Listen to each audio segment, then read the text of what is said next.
Thank you, Mr. Speaker.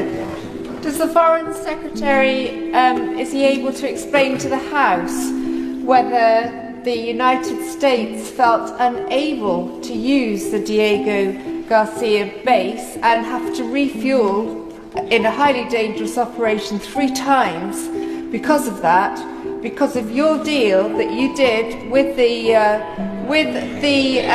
Mauritians that would then tell the Chinese, that would then tell the Iranians?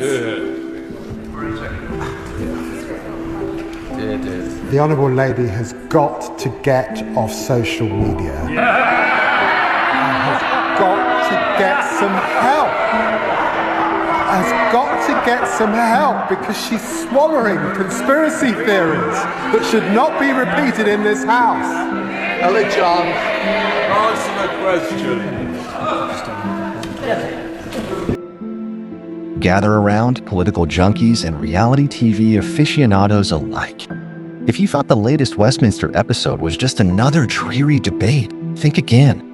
What unfolded in the Commons this week was nothing short of a masterclass in political theater, starring David Lammy and Reform's newest MP, Sarah Pochin. If you missed it, you missed the kind of drama that makes Love Island look like a village council meeting. Let's set the scene. The Commons is buzzing, the benches are packed, and the air is thick with anticipation. In one corner stands David Lammy, the Foreign Secretary, a man who has survived more political storms than most of us have had hot dinners. In the other, Sarah Pochin, fresh-faced and, let's be honest, fresh off the digital grapevine, having won her seat by a margin so razor-thin it might as well have been decided by a coin toss. Pochin, representing Runcorn and Helsby for Reform, is barely 2 months into her parliamentary career. Her entry into Westminster was the political equivalent of winning the lottery while simultaneously being struck by lightning, statistically improbable and, frankly, the stuff of political legend. But with that seat comes a microphone, and with that microphone, an opportunity to speak. And speak she did. As Lammy delivered his statement on the Middle East, serious stuff, the kind of geopolitics that shapes alliances and can send markets tumbling, Pochin seized her moment. Instead of a measured inquiry or a pointed challenge, she launched into a line of questioning that Lammy instantly recognized as straight out of the internet's wildest conspiracy corners. Now, David Lammy is not a man known for mincing his words or coddling nonsense. His response? Parliamentary poetry. He politely, but unmistakably, told Pochin to get off social media and get a grip, a parliamentary touch-grass mate, if ever there was one. In other words, you've been scrolling too long, and it's showing. But the show was just warming up. Enter Richard Tice, leader of Reform, determined to defend his MP and his party's honor. He charged in, perhaps imagining himself as the chivalrous knight of populism, ready to take Westminster by storm. Instead, what unfolded was more Monty Python than Game of Thrones. Lammy, seasoned and unflappable, stood his ground, and Tice's intervention fizzled, the Commons audience barely stifling their amusement. This was more than just a political spat. It was a cultural collision, the old guard, schooled in the art of diplomacy and policy, versus the new kids on the block, armed with memes, hashtags, and a steady diet of social media outrage. It was strategy and statecraft pitted against viral sound bites and the questionable wisdom of Facebook comment sections. So, what makes this moment so gripping? It's not just the personalities or the punchlines. It's what it reveals about the state of British politics in 2025. The old rules are being rewritten in real time. The Commons, once a sanctuary of tradition and procedure, is now an arena where the battle for narrative supremacy is fought as much online as it is on the green benches. Sarah Pochin is emblematic of a new breed of MP, one whose political education has been crowdsourced from the digital ether, shaped by the algorithms of outrage and the instant gratification of likes and shares. Her questions, echoing the fever dreams of internet forums, clashed spectacularly with the gravitas of the Foreign Secretary, whose daily bread is the careful calibration of words and alliances that keep the world spinning.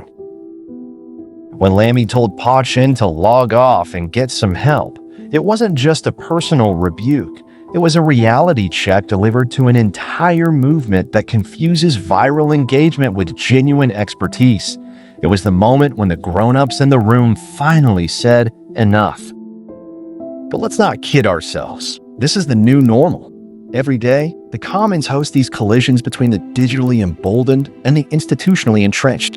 Sometimes, as with Lammy and Pochin, the result is viral gold.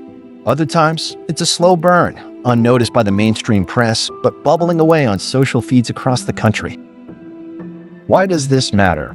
Because the very fabric of British democracy is being stretched and stitched together anew, live on the internet and in the chamber. The rise of reform and its ilk represents more than just a shift in party allegiance. It's a revolution in how politics is done, who gets to speak, and what counts as authority. The old guard, for all their faults, bring institutional memory, a sense of responsibility, and crucially, an understanding that words have consequences, sometimes global ones. The new wave, meanwhile, brings energy, disruption, and a willingness to ask questions others might avoid. But when those questions are borrowed from the echo chambers of conspiracy, the clash isn't just entertaining, it's urgent. Lamy's viral putdown was, in many ways, a public service announcement. In an age when misinformation spreads faster than fact-checked reporting, the ability to distinguish between legitimate inquiry and internet fantasy isn't just a skill for politicians, it's a civic necessity. If an MP can be caught out parroting social media nonsense, what hope is there for the rest of us? Yet, amid all the drama, there's something invigorating about this chaos. British politics has always had a flair for the theatrical, but now it's playing out in technicolor, streamed, clipped, and memed for an audience that's bigger and more fickle than ever before. The stakes are higher, the scrutiny is harsher, and the margin for error is measured in retweets.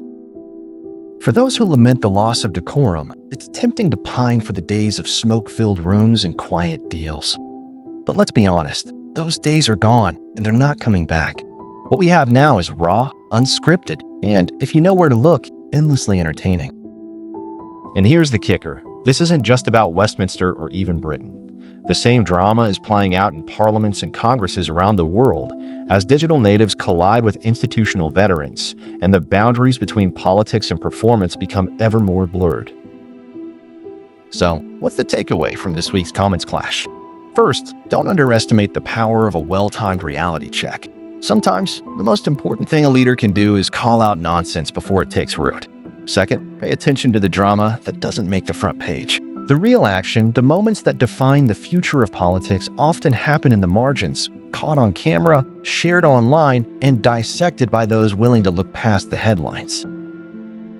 Finally, remember that politics is, at its core, about people, about personalities, passions, and yes, the occasional public roasting. If you want to understand where Britain is headed, don't just follow the policies, watch the performances. The way our leaders handle moments like this tells you more about the health of our democracy than any manifesto ever could. If you're hungry for more, don't just skim the news or scroll past the clips. Dive in, watch the debates, read the transcripts, and above all, question everything, even the viral moments. Because in the end, the future of British politics isn't being decided behind closed doors. It's happening live in the Commons, in the comment sections, and in the minds of every voter trying to make sense of the madness. So, next time you hear someone dismiss Parliament as boring or irrelevant, remind them of this. Westminster is the best reality show you're not watching. And as long as MPs are getting schooled for mistaking TikTok wisdom for foreign policy, there will always be a front row seat waiting for anyone who cares enough to pay attention. Stay sharp, stay curious, and for the love of all that's holy, don't get your foreign policy takes from TikTok.